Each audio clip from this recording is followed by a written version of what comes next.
Nah, masih berkenaan dengan penggunaan teks di CSS.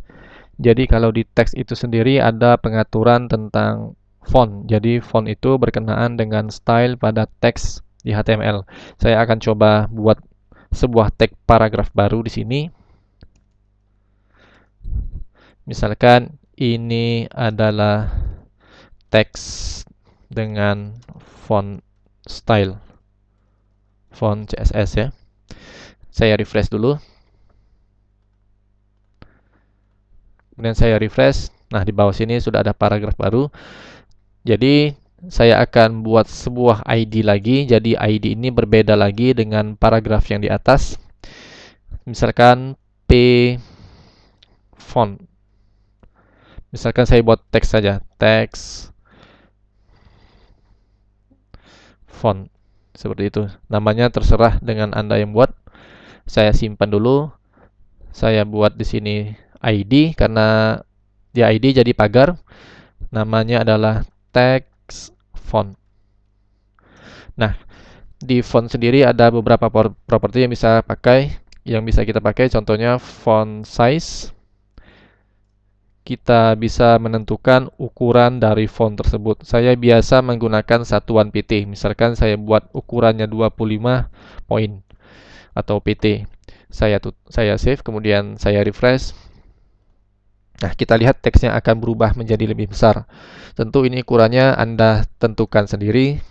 Kalau saya buat lebih kecil, dia akan berubah menjadi lebih kecil. Nah, kemudian ada lagi font. Jika ingin menebalkan, saya biasa menggunakan font weight. Kemudian saya kasih nilai bold. Saya save, kemudian saya refresh. Dia akan menebal. Nah, kemudian jika ingin mengatur tentang style dari font tersebut atau teks tersebut, jenis stylenya, kita bisa menggunakan font family. Tentu font family ini tergantung dari settingan dari di laptop kita atau nanti di server kita, apakah ada jenis font tersebut. Jadi misalkan saya gunakan di sini misalkan jenis sans serif. Saya save, kemudian saya refresh. Nah, dia jenisnya akan berubah menjadi sans serif. Berbeda dengan paragraf tersebut yang sebelumnya, dia tidak akan berubah karena kita hanya merubah di teks font ini saja, di selektor ini.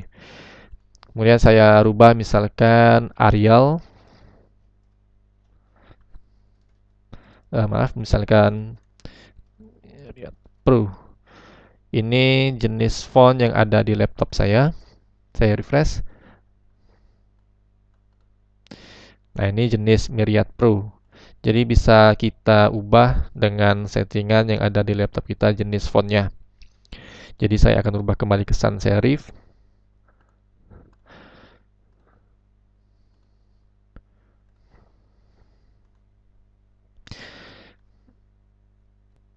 Nah, jika kita ingin mengubah semua style teks atau desain dari teks ini ke semuanya, kita tidak perlu lagi mengetikkan di bagian selektor text font ini. Misalkan saya ingin mengubah semua teks di body, maka saya hapus di sini. Saya tinggal pindahkan ke body. Maka semua teks yang ada di halaman body akan berubah menjadi sans serif seperti ini. Nah, semuanya menjadi sans serif. Tapi hanya berlaku pada font family atau desain dari style fontnya. Tapi untuk ukuran, bold atau yang lainnya tergantung dari elemen masing-masing. Itulah tadi penggunaan font pada CSS. Semoga bisa dipahami. Selamat mencoba, sampai jumpa di video selanjutnya.